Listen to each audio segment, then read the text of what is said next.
Hey guys, it's me, cyoubx, and today we're going to be taking a look at the type C IV WitLong by WitEden.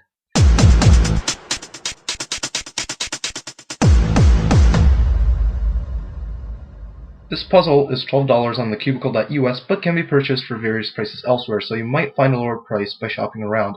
I'll leave some links to the cube in the description below. The WitLong is a near weightless 56mm puzzle, which makes it a tiny bit smaller than the Diane series of cubes. The smaller size isn't noticeable when being held, but something about the puzzle certainly seems smaller when it is being turned. Perhaps it is because of the smaller stickers. These vinyl stickers are really nice shades. Unfortunately, they're incredibly thin. On a black cube, the stickers look considerably darker. On this white cube, the colors seem fine until the cube's actually being solved. The thin stickers allow the white plastic to show through, and all the colors seem to be very bland and pale. Furthermore, the large bordering around the stickers make the cube just seem like a white brick when being used. I recommend replacing these stickers. Popping a piece out, we get an obvious view of the mechanism. The edge piece is latched onto the internal spherical plates, which prevents the popping. The corners glide over these plates, effectively making the plates a ball core. Although the anti-popping works great, there are some major design flaws that I noticed. First, we look at the lip of the corner piece. Others have said that sanding the ridge reduces catching, but I fail to see how that works. Sure, it might hit the centerpiece, but the centerpiece is so well rounded that no lockup should occur there. This implies that the catching must be internal. Continuing to look at the corner piece, the corners are incredibly flimsy at the base. There isn't any support structure keeping the base together. On a Diane cube, that's okay since the base is somewhat small. However, on the WitLong this is an issue because the base covers such a large area. In turn, this flimsy corner base creates a ton of lockups that make this cube irritating to use. So how did I fix this problem? I glued the corner base together, which is why mine doesn't seem flimsy at all. Another issue with the corner piece is that the lips do graze the center stickers, and you can see on the logo the corner piece has slightly defaced the lamination. To solve this issue, you can simply sand the lip at a 45-degree angle. Although modifying the corner does eliminate most of the catching, the centerpiece design seems faulty. We see that these plates can rotate independently of the centerpiece. However, when the edge is popped in, we notice that they are meant to stay in alignment. Logically, the puzzle would catch if these two were not in alignment, say during a corner cut. Perhaps the plate and the centerpiece should then be glued together as one piece. I haven't tried this, but it may create an interesting result. Lastly, the centerpiece doesn't work well with the screws either. If we lift the cap up, we see that the cube can only be as loose as the screw head allows. If the cube is too loose, the screw protrudes and the center cap can't fit on. This is mostly an issue with the WitLong because the centerpiece is much shallower in order to make room for the plate.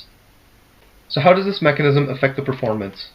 The corner cutting is 45 degrees and the reverse corner cutting is around 2/3 of the cubie with some force. This isn't really remarkable since we have seen similar capabilities with Diane cubes already. The speed is slow and turning is also sluggish with a rather loud crunching sound. Before gluing the corners together, this cube was nearly unusable due to the catching that it created. Corner cutting became a burden, and turning was practically non-existent.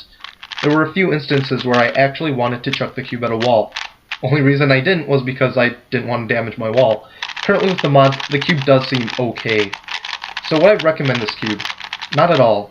In many ways the cube just seems like a rushed product. The design seems to have potential, but the cube is a mess.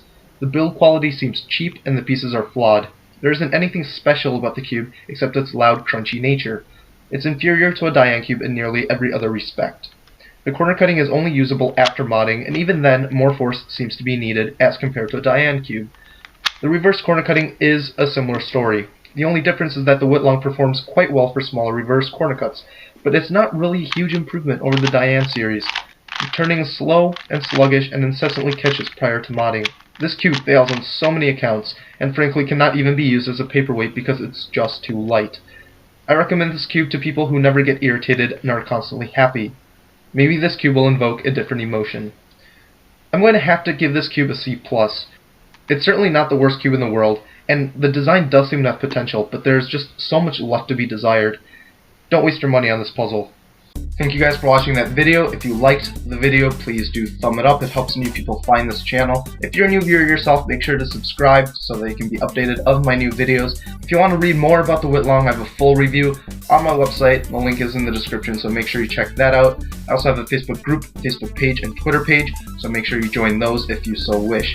Lastly, if you haven't left a comment yet, please do tell me what you think about the new lighting, the new editing, the new intro, which is still a work in progress.